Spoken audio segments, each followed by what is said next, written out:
So, I'm sort of the outcast of my family. My brother became a lawyer, and my cousins all became doctors, nurses, and even college professors.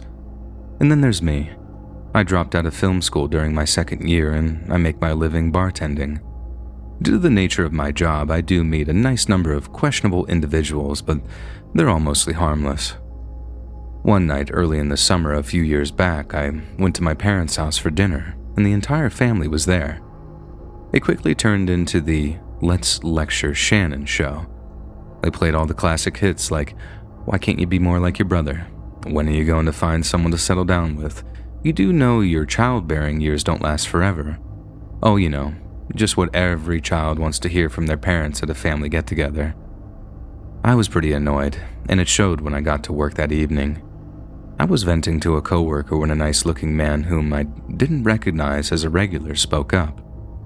He said in this sort of deep, rugged tone, "Well, it just sounds like your parents don't get you. I can tell by looking at you, you're a free spirit. You play by your own rules, and I think that's why you give off this unique energy."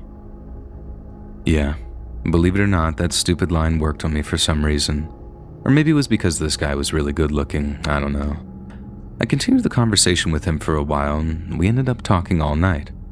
I closed the bar, and we went back to my place for the night and had a few more drinks. I was actually really into this guy, and I had just met him. When we woke up in the morning, he made me scramble eggs and suggested something crazy. He said with confidence and in that deep, sexy voice, "Hey, let's elope. I know that's crazy, but Vegas is only 3 hours away, and then you can tell your parents that you met a guy, and now you're married." This guy knew exactly what chords to hit with me. I knew in my stomach this was a horrible idea since I didn't know this guy at all, but I wasn't thinking that way at the time. I was thinking about getting back at my parents, and to me, it was just marriage. Like people get divorced all the time if it doesn't work out. And so I agreed, and I called into work for my night shift. Right after breakfast, we got into the car and started our trip to Vegas. It was crazy, but I was excited about this. We talked about getting married and what we wanted to do and things like that. And we were about an hour away from Vegas when I realized that he didn't tell me anything about himself. Where he was from, where he was living, even his last name, I didn't know. That pit in my stomach was growing bigger and bigger the closer we got to Vegas. I asked him what his last name was, and he just smiled and said, "Well, you'll find out soon. Don't you worry about that." I still don't know why I was going along with it at this point. I think the idea of throwing this in my parents' face was still my driving force, though. We weren't far from Vegas when I noticed that he got off the highway at some random exit that I didn't even recognize. I told him that we needed to stay longer, and he said, "No, this is a shortcut, a special place I know about. It's cheaper and it's nice. I know the girl who runs it." I didn't say anything because I didn't know what to say. I didn't know anything about Vegas, but I was pretty sure there wasn't a secret side entrance into an actual city. I mean, maybe there was, I didn't know. Wherever we were now looked like the middle of the desert. There was hardly anything on the road, and it looked like a scene from Mad Max. I started to grill him with questions like what he did for a living, how did he know this place, and if he was sure that he was making the right decision. He seemed to be dismissive, and he just kept saying stuff like, "Hey, I love you, baby. I know there's a connection, trust me. There's a reason the universe brought us together." Finally, I started coming to my senses, started to sober up, as they say, and I was worried it was too late. It was becoming quite clear that this dude was up to something. I told him that I really needed to use the restroom and that it was an emergency. He said that I needed to wait until we got there, but I basically begged him to stop, which he finally did. I went into the bathroom and I called my mom. I apologized for what I was doing, and I told her that I didn't feel safe. She didn't judge me or beat me down. She just told me to turn on my phone location and try to stay where I was as long as I could, and she could head to my location. She told me that if things really did start going south, text her one single letter and she'll know to alert the police. I got back into the car, and he could tell something was off. He started demanding that I tell him what was wrong, and I just stuck to my story and told him that I was fine and was just tired. I told him that I would be excited once we finally arrived at the wedding chapel. Another 45 minutes of driving, we eventually pulled up to what looked like an old garage or something. I looked confused and asked why we were there. He told me some wild story about how this place was like this secret location to get married, like a speakeasy but for elopers.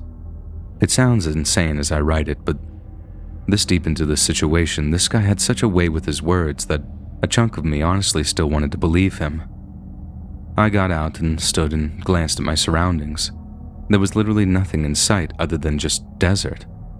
I asked if Vegas was close, and he said it's like 5 miles away. He told me to head inside and that he would be inside in a minute. He wanted to grab a suit out of the trunk. I walked slowly to the door of the garage and I looked back at him, digging through the trunk. I noticed that he had a duffel bag that was too small for a suit. And before I went inside the garage, I heard a noise coming from the other side of the door. There was a small window next to the door, and I looked through the window before opening the door. Crouched over, with a hood, was some person right behind the door. I looked back at my lovely groom-to-be, and he was still digging for something. I decided to text my mom one letter as she suggested, and I ran to the back of the building and hid behind some barrels. Now, from my vantage point, I was able to see him make his way to the door, and he kept looking in both directions. When he opened the door, I heard them speaking, but I couldn't really tell what they were saying. Seconds later, he ran outside and started to nervously yell my name. Whoever the other guy was said that they needed to leave right now, and I see them both run to his gray car and drive off, leaving nothing but a dust cloud. I stayed right put where I was for a little over an hour, until eventually 2 police cars showed up and I gave them a report of what had happened. We waited for my parents, who gave me a big hug when they arrived, and I told the police everything I knew and what type of car I thought it was. I didn't really pay attention to that for some reason. I knew it was a gray 4-door car, and I think it was maybe a Ford, and I gave the description of the guy, told him everywhere that we had gone and hoped that maybe a camera would pick us up. But unfortunately, these guys were never caught. I didn't work at that bar much longer and started working for my brother shortly after. Whenever I see a gray car slow down anywhere near me, my heart still stops. I don't know exactly what was going to happen to me, but I'm so grateful I finally came to my senses when I did, because if I had walked into that garage, I may not be sitting here writing this story today.